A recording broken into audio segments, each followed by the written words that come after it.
नमस्कार, स्वागत है आपका। मेरा नाम है विपिन बेबाक। मेरे साथ मेरे सहयोगी शादाब रिजवी। धन्यवाद। ईवीएम के वेरिफिकेशन से जुड़ी एक याचिका पर सुप्रीम कोर्ट न चुनाव आयोग से जवाब दाखिल करने को कहा है और एसोसिएशन फॉर डेमोक्रेटिक रिफॉर्म की इस याचिका में मांग की गई है कि सुप्रीम कोर्ट चुनाव आयोग को ईवीएम की वांट मेमोरी की जांच के लिए स्पष्ट प्रोटोकॉल बनाने के लिए कहे। सुप्रीम कोर्ट के चीफ जस्टिस संजीव खन्ना और जस्टिस दीपांकर दत्ता की बेंच ने मार्च के पहले सप्ताह में सुनवाई की बात कही है।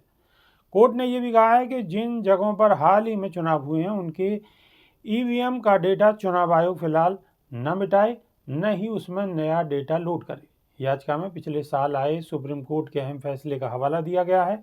इस फैसले में सुप्रीम कोर्ट ने बैलेट पेपर यानी कि मतपत्र के जरिए चुनाव की पुरानी व्यवस्था बहाल करने से मना कर दिया था।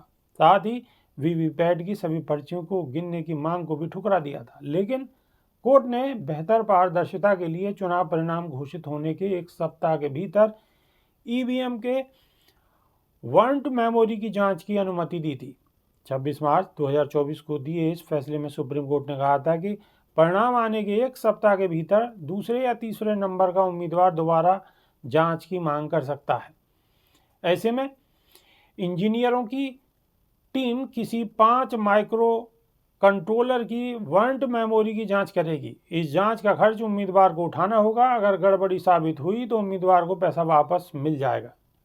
एडीआर की याचिका में कहा गया है कि चुनाव आयोग के मौजूदा स्टैंडर्ड ऑपरेटिंग प्रोसीजर यानी एसओपी में ईवीएम की बेसिक जांच और मार्क पोल्स का ही निर्देश है।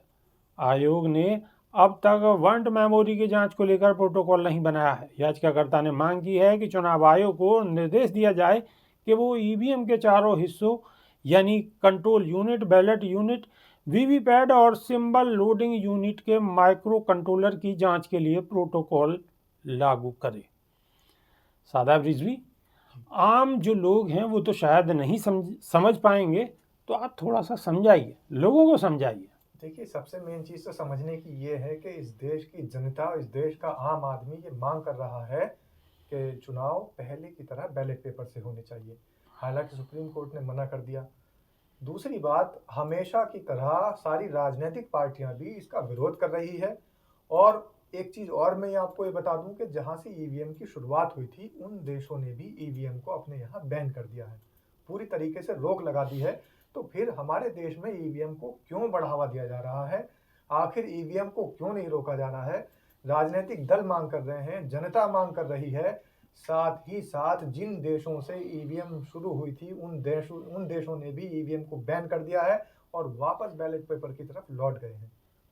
तो अब ये जो आता है बंट मेमोरी डेटा रखने की बात, तो ये वो कहानी हो गई कि कहीं ना कहीं सुप्रीम कोर्ट सरकार को निर्देश दे रहा है कि आपको एक हफ्ते के अंदर अंदर जो ईवीएम का बंट डेटा है, यानी ईवीएम का जब इलेक्शन हुआ, काउंटिंग हो गई, काउंटिंग के बाद तुरंत उसको रीसेट मार दिया जाता है, डेटा खत्म कर दिया जाता है।